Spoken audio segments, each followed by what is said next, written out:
In Time. It has a good concept. The cast is game. So how's the movie?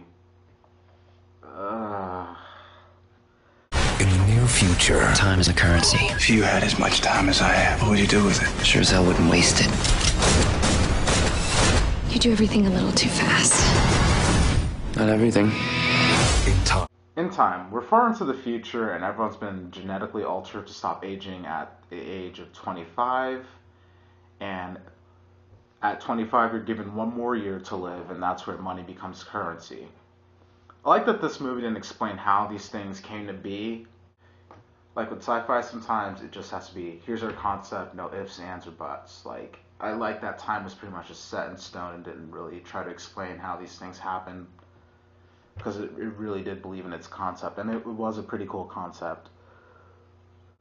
Justin Timberlake's character, Will, is 28 years old, living day by day in the ghetto.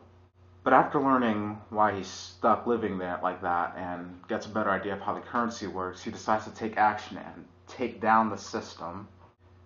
And then this is where my issue with the movie begins. Character motivations and actions. This guy basically becomes Robin Hood and ends up teaming up with Amanda Seyfried after kidnapping her. And they're like, screw the rich, give to the poor. But the problem with that is we're not really given a reason to hate the rich. We're told that they're douchebags, but we never really see them do anything douchey.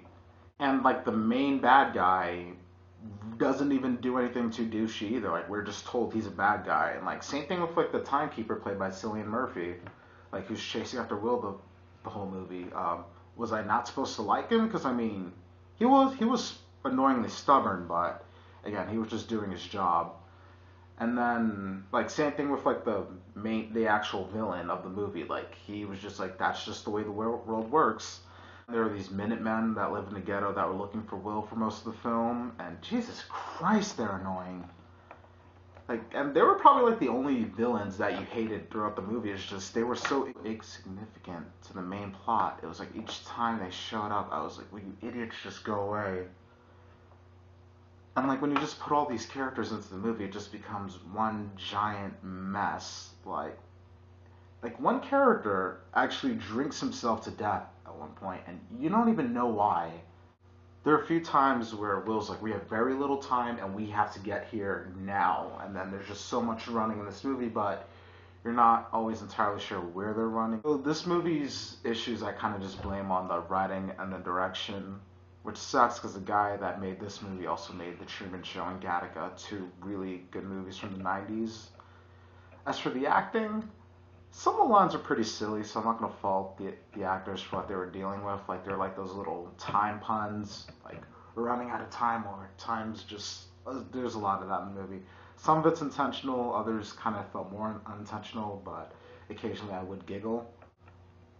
I mean, the movie wasn't all bad. Like, there were some really inspired moments. Like, early on in the film, a character is like minutes to live, and they're just running around, just going, "Please give me some time. Just, I need a little bit more time." And like everyone around them is just kind of just like turning the other way or just running away from them, and you're just like, "Wow, that's messed up."